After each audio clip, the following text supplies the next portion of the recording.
All right, here we are again. Yeah. I was thinking a minute ago, we would normally, on most days, end up in the kitchen at around 3 o'clock getting our Yeah. second cup of coffee at the same time. It always seemed to work out at that time where we would talk about this kind of stuff. It's kind of our coffee break chats while working remotely from home. The kitchen sink chat. So. Exactly. Well, I'm just excited today because I'm freshly shorn. Yeah, you got a haircut. Good for you. I got mine last week. It was the best. Yeah, there's enough hair on the ground. It could have made like 3 wigs, I think, or something. Well, we got things to talk about this week.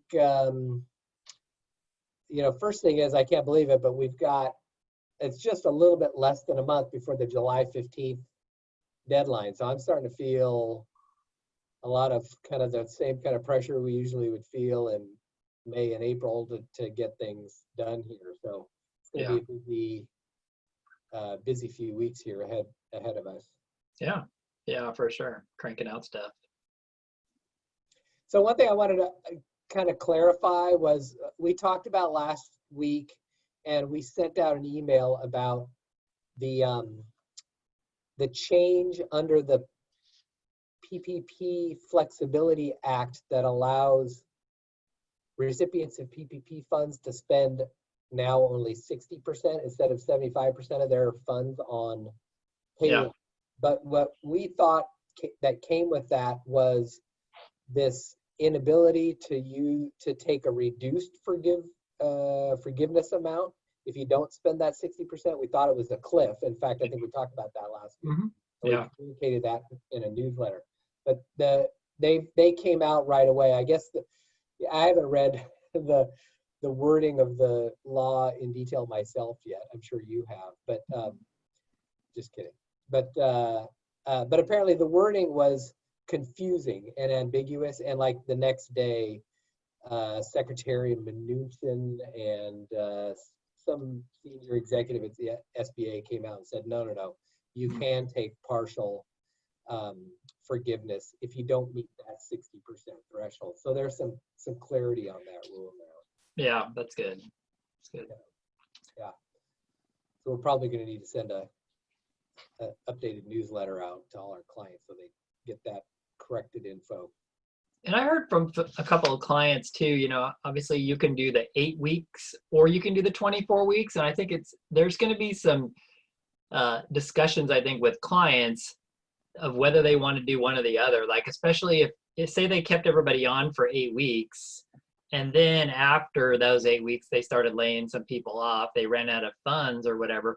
Well, I think that they would want to elect the 8-week period to make sure they get the maximum forgiveness. Because if they all of a sudden they do it for 24 and all of a sudden their workforce drops in half, then I think they would only get half or some sort of reduced forgiveness, I would think.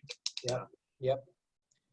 Yeah, I think suddenly looking at how are we going to spend 75% of this within 8 weeks on payroll, that factor has been suddenly removed as a real struggle.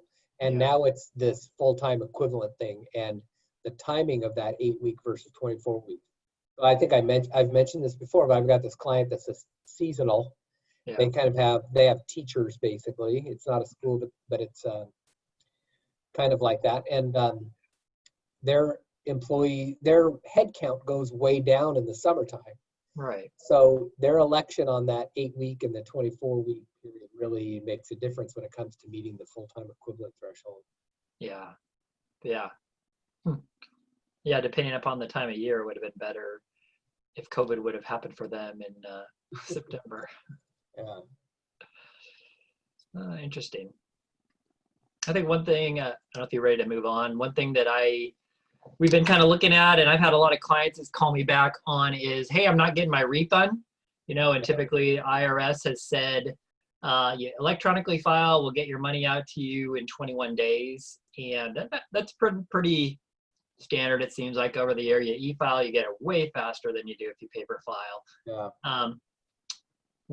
we contacted IRS and they basically said, hey, we shut everything down as far as issuing refunds as of May 8th until May 18th. I mean, so when the COVID kind of first shut all the agencies down, and then they started processing May 18th. And so we're just seeing clients that we filed returns like early April.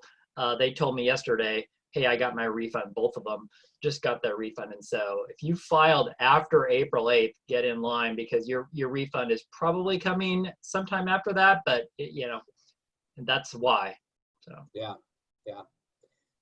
I know Tracy in our office communicated a similar story like this, looking for a refund. And she was able to get through apparently to an IRS agent. I don't know. Have you tried calling, getting through to IRS these days? No, that's like specific times and the taxpayer advocate's office, they're all kind of closed. And shut. Yeah. So anyways, apparently Tracy kind of had some tips on special ways to navigate the IRS phone tree to get through to a rep. Yeah. That was kind of interesting. I'm sure that's something we could share with somebody if somebody's trying to get through is interested in how to do it, we could share that tip. And I think the interesting thing is all these clients were going to the IRS website. Hey, where's my payment? Where's my refund? Clicking on that, and it's like in process. It just continued to say in process. So yeah, if you want to know specifics, let us know. Yeah, she's got the full dialogue on how to get through to the right person. Yeah. One thing I wanted to bring up, you and I haven't discussed this yet, but I think my email address is associated with our City of Tustin business license. And so they've been sending out the City of Tustin, economic development representative. I'm sure that's not the right name for them, but I've been sending out pretty regular emails with really good tips on assistance programs that are available for small businesses. Okay. And I'm wondering if all these other cities in Orange County have the same kind of a thing. And I think it'd be good to encourage our clients to make sure their email address is with those, departments in their cities. Yeah. And so this week I got an email from the City of Tustin. The city itself is commencing a small business emergency grant program. So I'm going to read a little bit of this. The City of Tustin is partnered with Orange County Inland Empire Small Business Development Center. I'm not familiar with that bureaucracy or entity, but they've developed a small business emergency grant program to provide vital economic support to small businesses needing assistance in overcoming the temporary loss of revenue during COVID-19. So businesses negatively affected that have 20 or less employees may be eligible to receive a working capital grant of up to $10,000. Wow. So they're going to conduct webinars on June 10th at 11 o'clock. Wait a minute, that's yesterday. Okay, well, they conducted a couple of webinars yesterday and one today. That was probably too late too, but I think Googling this could find it. Of course, if anybody happens to be listening to this and wanted to reach out, we could provide the details on this as well, or at least a link to where to get in touch with us. So anyways, this is from the CARES Act. They set aside money for PPP loans, but they also set aside money directly for municipalities to grant to businesses that they identify that need those funds. So this is kind of a good little kind of hyper local tip for small businesses to find additional resources. I referred something like this from the county a couple weeks ago to a client of mine, and they just got a notice that the county wants them to fill out a W-9. So I think they're going to be getting some money from this program. So good tip. I think there's more money out there. You got to look for it. It's not in the headlines in the national news, but I think there's more money out there small businesses can get. So check your kind of where you're located, where your business is located, and see if there's a program that's available. Exactly. Yeah, that's good. Have you heard of anybody getting that EIDL loan? And have you heard, has there been any kind of update on that? I've just heard a few. And the extent of what I've heard is, what we've talked about before, which is that upfront grant under the EIDL was based on Mhm. $1,500 per employee or something along those lines. Oh. Remember that upfront grant? It was supposed to be 10 up grand. to $10,000. Well, when they Yeah. finally started,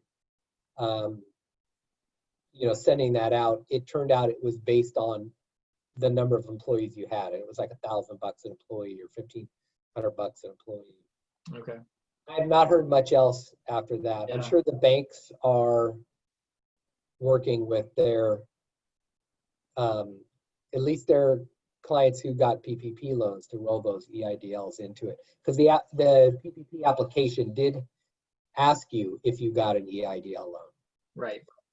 And then I know I'm rambling a lot, but the only other thing I have seen is I do think that the SBA has issued some, just today or yesterday, some FAQs or some guidance on specifically on EIDLs. I haven't read them though. All right. What about you? Any clients? Have you heard anybody with experience with EIDLs? No, yeah, no one I know has gotten an EIDL loan. Actually, maybe, yeah, there is. Actually, there is one, but yeah, I think that they did get one. I don't know if they were going to apply for the PPP and roll it in or not. Yeah, I should check in with them. Yeah. I think the one thing I was actually researching today was because I did have a client, and their location, an employee got COVID-19, and so they were actually trying to figure out, they have a PPP loan, and how do they intersperse the family leave, the 2 weeks and the 80 hours with the PPP loan? Could they do both? Because we know you can't do an EIDL and a PPP, and there was so many like overlapping things. Could they do the family paid leave and the PPP loan? And the answer was, yes, you can use the PPP loan proceeds to pay for that sick time and pay for that 80 hours, but you can't claim the tax credits on the 941. You can't basically get both. So that makes sense. Yeah. Yeah, and I suppose that just brings back the reminder that we're still in a position where we think that money spent on the PPP loans are not going to be deductible. I think that is something needs to be on the forefront of people's minds. So similar to what you were talking about on the family leave thing. Yeah. Yeah. The other thing about that is, if they take the family leave, that doesn't reduce their sick time that they have. So if you've banked like 2 weeks of sick time and they take the 80 hours, you still have 2 weeks of sick time. It doesn't reduce that. Yeah. So, yeah. Cool. Anything else? No, you're taking a little time off over the weekend? I am. Well, we've got virtual graduation tonight. So my son is graduating high school. And then, yeah, we're going up to Arrowhead. So I think this will be the first overnight stay outside our house since this January. So yeah, excited to get away for sure. Great. Yeah. Yeah. Well, have fun. All right. We'll talk to you next week. Okay, thanks. Yep. All right. Bye.